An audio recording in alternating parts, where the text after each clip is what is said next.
നമസ്കാരം, കൊട്ടാരക്കര മീഡിയയിലേക്ക് സ്വാഗതം. കൊച്ചിയിൽ നവജാത ശിശുവിനെ കൊലപ്പെടുത്തിയ സംഭവത്തിൽ നിർണായക വിവരങ്ങൾ പുറത്ത്. നവജാത ശിശുവിനെ കൊലപ്പെടുത്തിയ അമ്മയായ 22-കാരിയെ ബലാത്സംഗത്തിന് ഇരയാക്കിയ ആൾക്കെതിരെ കേസെടുക്കാനാണ് പോലീസിന്റെ നീക്കം. ഇക്കാര്യത്തിൽ പോലീസ് നിയമോപദേശം തേടി. അവിവാഹിതയായ യുവതി ആരിൽ നിന്ന് ഗർഭിണിയായി എന്നായിരുന്നു കൊലപാതക കേസിനൊപ്പം പോലീസ് അന്വേഷിച്ചത്.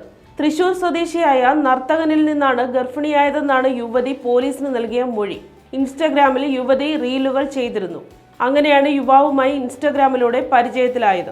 യുവതിക്കും നൃത്തത്തിൽ താല്പര്യമുണ്ട്. തൃശൂർ സ്വദേശിയായ ഇയാൾ തൃപ്പൂണിത്തുറയിൽ താമസിച്ചിരുന്നു. എന്നാൽ കുറെ മാസങ്ങളായി ഇയാളെക്കുറിച്ച് കാര്യമായ വിവരങ്ങളില്ലെന്നും യുവതി പോലീസിന് മൊഴി നൽകി. യുവതിയുടെ ഫോൺ പോലീസ് പിടിച്ചെടുത്തു. ആരോഗ്യനില മെച്ചപ്പെട്ട ശേഷം മൊഴി വീണ്ടും രേഖപ്പെടുത്തും. കുഞ്ഞിന്റെ മൃതദേഹം ഇൻക്വസ്റ്റിന് ശേഷം കളമശ്ശേരി മെഡിക്കൽ കോളേജിലേക്ക് മാറ്റി.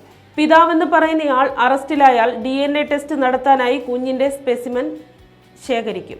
കൊടും പാതകം ചെയ്തിട്ടും ഒന്നും അറിയാത്തതുപോലെയാണ് യുവതി വീട്ടിൽ ചെലവഴിച്ചത്. മറ്റു തെളിവുകൾ നശിപ്പിച്ചെങ്കിലും കുളിമുറിയിലെ ചോരപ്പാടുകൾ മായ്ച്ചിരുന്നില്ല. സംഭവവുമായി ബന്ധമില്ലെന്നാണ് യുവതിയും മാതാപിതാക്കളും പോലീസിനോട് ആദ്യം പറഞ്ഞത്. ചോദ്യം ചെയ്യലിൽ കുറ്റം സമ്മതിച്ച യുവതി അന്വേഷണവുമായി സഹകരിക്കാമെന്നും വനിതാ പോലീസിനോട് തുറന്നു പറയാമെന്നും അറിയിച്ചു. Kochi city police commissioner S. ശ്യാംസുന്ദറിന്റെ സാന്നിധ്യത്തിൽ മാതാപിതാക്കൾക്കൊപ്പം ഇരുത്തിയായിരുന്നു ചോദ്യം ചെയ്യൽ. എംബസി ബിരുദധാരിയാണ് പ്രതി. ബാംഗ്ലൂരിലടക്കമായിരുന്നു വിദ്യാഭ്യാസം. ബാലാവകാശ കമ്മീഷനും മനുഷ്യാവകാശ കമ്മീഷനും കേസെടുത്തു. സിറ്റി പോലീസ് കമ്മീഷണറോട് കമ്മീഷനുകൾ റിപ്പോർട്ട് തേടിയിട്ടുണ്ട്.